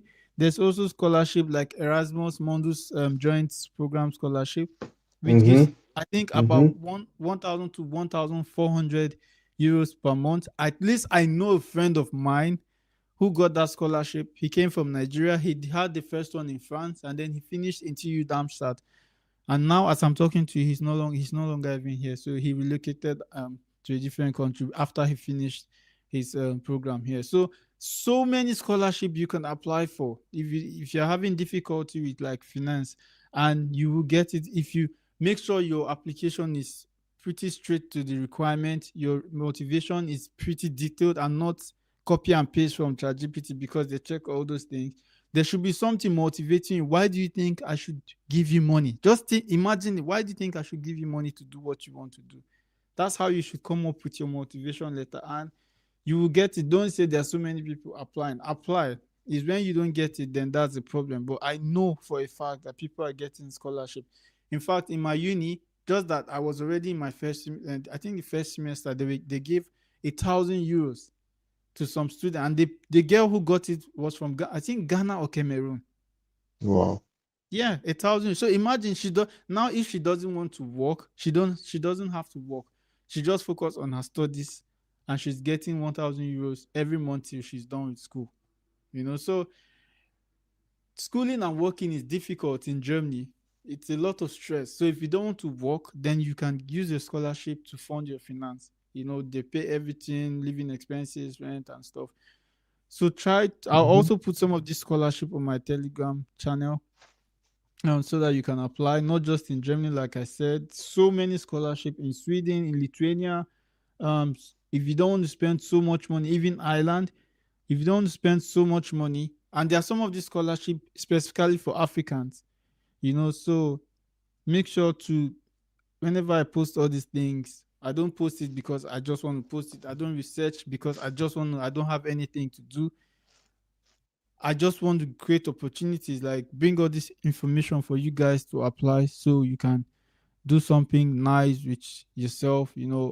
Don't have excuse and saying money, it's money, I can't apply, I don't have money. No, most of this scholarship application is even free. Even in Italy, and even if you don't want to live in some of these countries, you can finish studying and you can easily relocate to Germany. If Germany is your, like, I don't want to say final bus stop, but if Germany is like where you really want to live, then you can always come through from there. Um, I think he wanted to say he lives in Mannheim. He said ich liebe Mannheim. I love Mannheim. Yeah. Yeah. So if you live in Mannheim, that's close. Mannheim is not far from where I stay. Mannheim is like the hub, our little Turkey. That's what we call it here. Uh, Thank you for your information. And Joseph, do you also school in VOMS? If you school in VOMS, we could also link up if you want. Can you also share the Schneider scholarship too on the plot? Yes, I will. If you're on the Telegram, I will. Definitely, I will. I'll share a couple of them, not just the German ones. I'll share the ones from Italy, the ones from Ireland, the ones from, I think, Lithuania, Denmark also, the one from Luxembourg. There's a scholarship also from the University of Luxembourg. Um, and all Africans can apply. Non-Africans can also apply. And what was the last one again? Yeah, I already mentioned Italy. Yeah, so I'm going to post them and try to apply to them. Just make sure you follow the requirement. Thank you for your clear answer on the last question. I want to ask again, what channels would you recommend here, or Insta or TikTok, where I can get good content for learning the German language?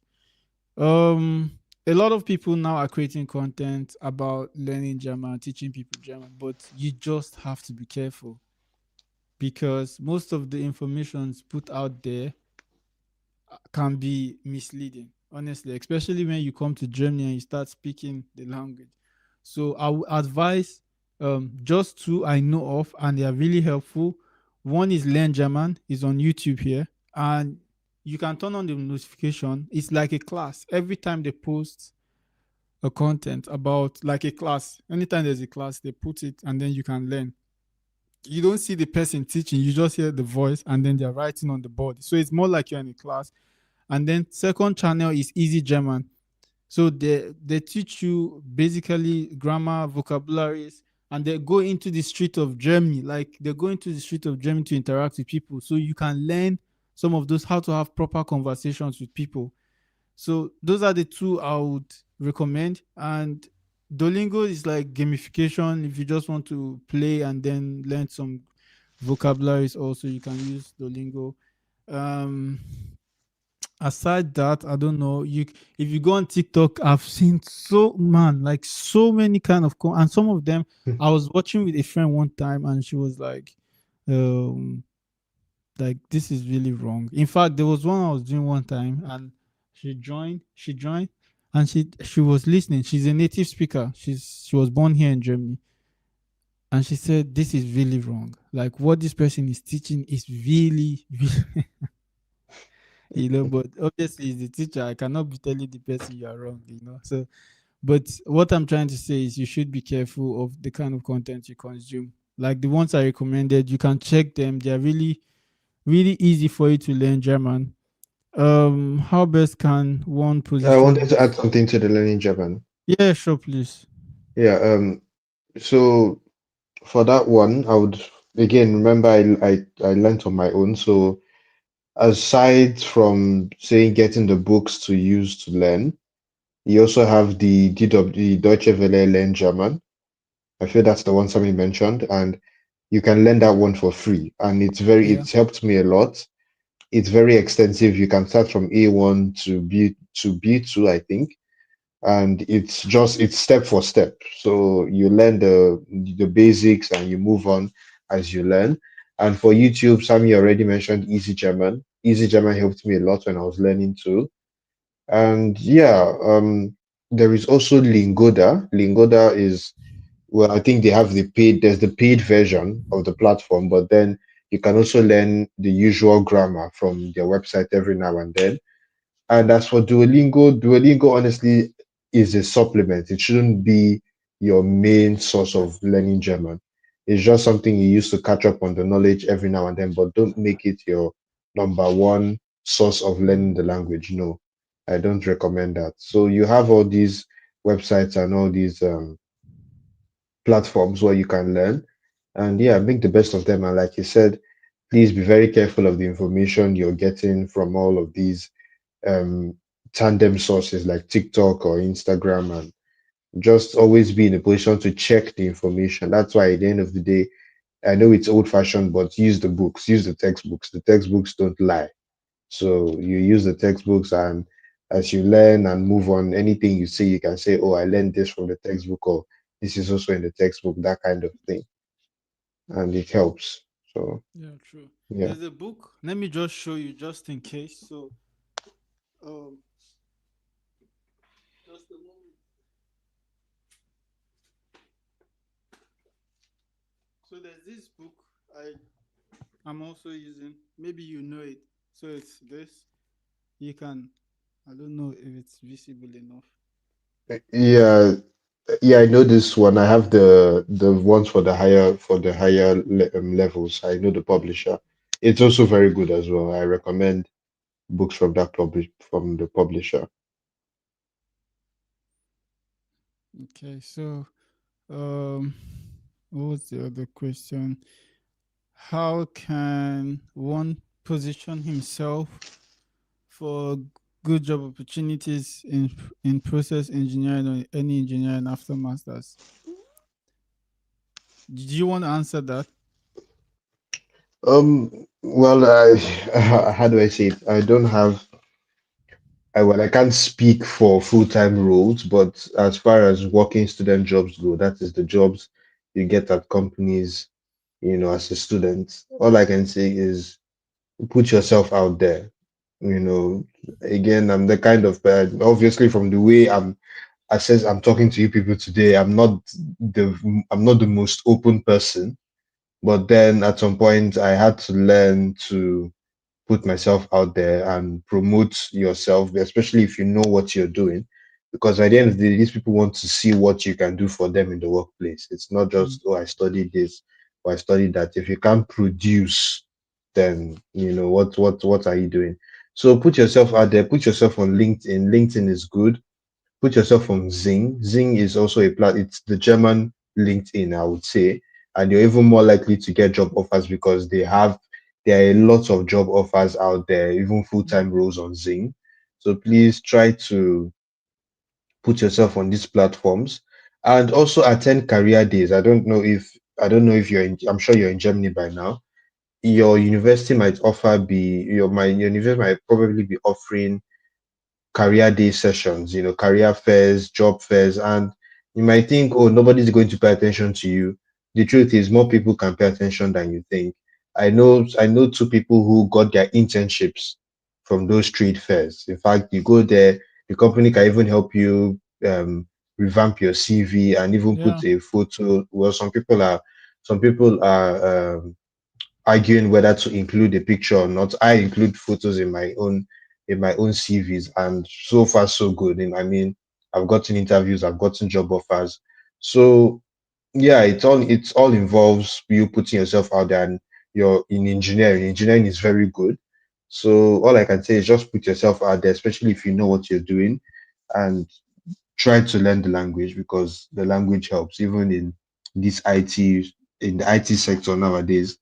the language helps because many companies aren't even hiring or just you just know English and basic German anymore. They want someone who they can talk to, especially in these very technical fields and um technical subject areas. So yeah, that's just my opinion. And That's mhm, very true. That's very true. To add to what you said, um, like you said about the language, right now, that is what most of these employers are using to filter some of the applications. You know, if you say, I understand German, I speak German, you put B1 or B2, maybe B2 level in your CV, and you go for the interview, they start speaking to you from the word go in professional German because you exactly. already said you understand. And once you start stuttering, you don't understand what they're saying. That's it. Like the next feedback you're receiving in your email is, how do you say Leider. it in LIDA? So first of all, try to prepare, like study the language, to not just studying it, but conversational German also. Don't just say I speak or I write or I can understand, but you should be able to speak, especially if you're applying from a management angle, but you're applying from engineering and you might think I don't need the German. You need it because sometimes your clients sometimes might be core Germans, and you need to Exactly. speak, right? You need to speak. There's a friend of mine right now. She used to manage just their office. No, not manage. She used to just work from their one of their branch in it. The office was between the border of Austria and Germany. But as late last year, she got promoted. So now she's managing, I think, Germany, Austria, and I think Switzerland. I think, and these places are all German speaking German speaking places. She's an engineer, so if she was not able to speak German, she won't be able to even do anything there, because most of our colleagues are core German. They don't even want to speak English. The English they know is maybe Exactly. just A1. So first of all, learn German, prepare your CV very well, structure it in the European way. You can use Europass for that to structure your CV. You don't need too many words in your CV. They just need that first paragraph up after your picture on the right. Once they read that, the HR doesn't have time to be flipping through pages. It's just that first place and then your qualification. So, but once you're able to do this, and like Anonym said, try to attend fairs, like job fairs. Most of the universities organize this. Big companies come there. When I used to be in Darmstadt, I know I attended one or twice. Like there were two they organized. I attended both of them. And BCG, that's the Boston Consulting Group. Yeah, the Boston Consulting Yeah. Group. Yeah. And also JP Morgan, they were there, you Mm-hmm. know. And they were talking to students, they were taking their CVs. You never know. Like it's You never difficult know. to Yeah. get into these companies, but with the help of the university, it's easy, because for them, they have this mindset, these companies, that every year there are fresh graduates released into the market. How can I capture them? Is by going for this job fairs and getting them fresh from there. Yep. So if you're able to attend some of these things, and also speed dating. When people hear speed dating in Germany, they think it's um like romantic Relationship. stuff. Yeah. Yeah, relation. Yeah, speed dating. Most of the speed dating here is job fairs. It's a job pool. You go there, you meet different companies also. So try to do all this thing. Be open minded, like Anonym said, and you should be able to position yourself through that means. Um, For the scholarship, I got my last degree BSc in 2016. If his dates can one apply of oh man, the date of his last degree is earlier than 2021. Let me tell you something. Like I said, check for this scholarship, the requirement. Follow the requirement. Some of them don't have anything to do with your date of graduation or when you graduated, how early or how late it is. It's a scholarship. If you meet the requirement, if you're able to pass, like, all of the, how do you call it, the steps of the scholarship, you get it. So that's one thing. Another thing you should do is reading requirement, because most all of these scholarship are all different, so they have their different requirement. After a master's program in public health, where does the program position want for a job opportunity? That should be like still the health sector, right? Mm-hmm. That should still be the health sector. Again, if you must go through this, then you should understand very good German. Yeah. You cannot escape this one. You must have good knowledge of the German language. And let me tell you something. When if you go through this, most of the people who some Germans like in terms of searching for jobs, like they'll rather want to go to a more international company because they speak German. But and then in that international company, they are going to consider them more than even you who is applying because why? This is their country. Before they consider you yourself. So there are more opportunities for you who's applying going through the German route because you speak good German and you can work. So for public health, obviously you're still in health sector and you still need the German. You cannot survive. You cannot work in the health sector in Germany without understanding German. It's high like if there's any English like that, it's highly impossible. So but yeah, that's it. So I don't know. There are no more questions here, and um, yeah, there are no more questions here. So maybe I just want to say, like, anonym, just give us like a closing.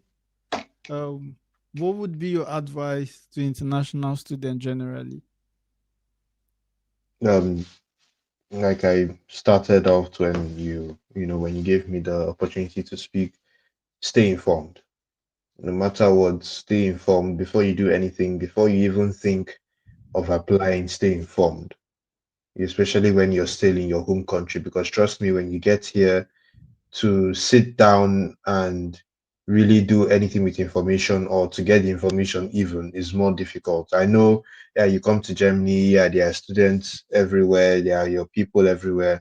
But the thing is, many people mind their business here in Germany, and it's not because they don't want to talk to people, they just feel that they are not in a position to really provide that support, because you know how some people can be, and I understand that. But then try to stay informed, try to inform yourself, especially when you're in your home country. I mean, obviously, you can't know everything, but you can know a huge amount before you even start doing anything. The internet is there, there are platforms everywhere, and please take note of the platforms though. But all I can say is there are people out there who are willing to help, and it's even easier now than ever to find people that are ready to help. So please stay informed. At this in this point in time, you cannot afford to be ignorant unless you genuinely want to be. So please stay informed, ask questions, ask the right questions, and have a plan. It's not just, oh, I want to travel, I want to come to Germany. You're not coming here to count their bridge. You're not coming here to use their snow to do anything. So please have a plan and inform yourself according to that plan. And it's not easy. Even when you come here, yeah, it looks fresh the first couple of months, but then reality comes back and you have to take care of everything. And yeah, but honestly, the experiences have been rewarding. You put yourself out there, you do things that are required of you, and you begin to see the benefits in the long run. So yeah, my biggest advice is honestly to stay informed regardless of anything you're doing. And when you're informed, you have what it takes to execute. So please stay informed. Stay informed. That's the key word I'm taking from this. You guys stay informed.